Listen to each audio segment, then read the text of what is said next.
अस्सलामु अलैकुम दोस्तों, आज हम सुनेंगे सुन्नन तिरमिजी की कुछ अनमोल हदीसें जो दुआ और अल्लाह के जिक्र की अहमियत बताती हैं।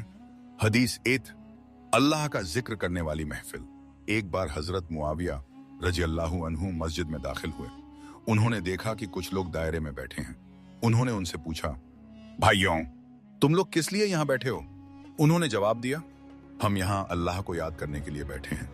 मुआविया रजिदो ने फिर पूछा, क्या सचमुच अल्लाह की कसम तुम्हें इसी चीज ने बैठाया है?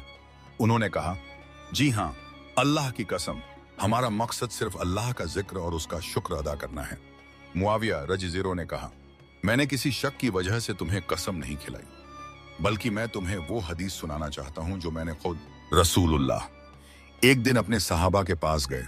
सहाबा दायरा बना। सहाबा ने कहा, हम अल्लाह का जिक्र कर रहे हैं। अल्लाह ने हमें इस्लाम की हिदायत दी, हमें मुसलमान बनाया, हम पर एहसान किया। हम उसी का शुक्र अदा कर रहे हैं और उसकी हम्द बयान कर रहे हैं। आपने फिर पूछा, क्या वाकई अल्लाह की कसम सिर्फ इसीलिए बैठे हो? उन्होंने कहा, जी हां, अल्लाह की कसम, हमारा यही मकसद है। तब रसूलुल्लाह ने फरमाया, मैंने शक की वजह से कसम नहीं दिलाई।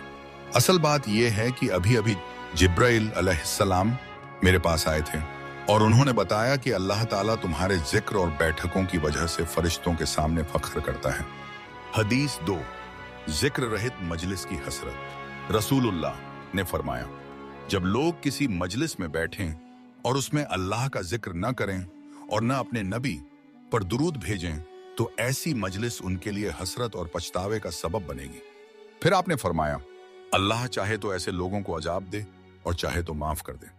यानी दोस्तों, अगर हम कहीं बैठे बातें की, हंसी मजाक किया, लेकिन उसमें अल्लाह को याद नहीं किया और नबी पर दुरूद नहीं भेजा, तो वो मजलिस हमारे लिए आखिरत में अफसोस बन सकती है। तो वो मजलिस हमारे लिए पढ़े।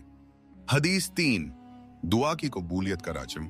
रसूलुल्लाह ने फरमाया, जब कोई बंदा अल्लाह से दुआ करता है तो अल्लाह ताला उसकी दुआ को खाली नहीं लौटाता, बल्कि 3 हालात में से एक होता है।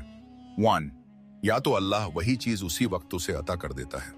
2, या फिर उस दुआ की बरकत से कोई बड़ी मुसीबत उससे दूर कर दी जाती है। 3, या फिर अल्लाह उसके लिए उस दुआ का अज्र आखिरत में जमा कर देता है।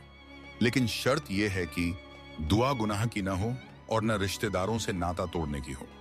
हदीस 4, आसानी में दुआ, मुश्किल में कबूलियत। रसूलुल्लाह ने फरमाया, जिसे ये पसंद हो कि मुसीबत और मुश्किल वक्त में उसकी दुआ अल्हम्दुलिल्लाह कहना। दोस्तों, अल्लाह का जिक्र और दुआ हमारी जिंदगी को रोशन करती है और आखिरत में हमारी निजात का जरिया बनती है। अल्लाह हमें इन हदीसों पर अमल की तौफीक अता फरमाए। आमीन।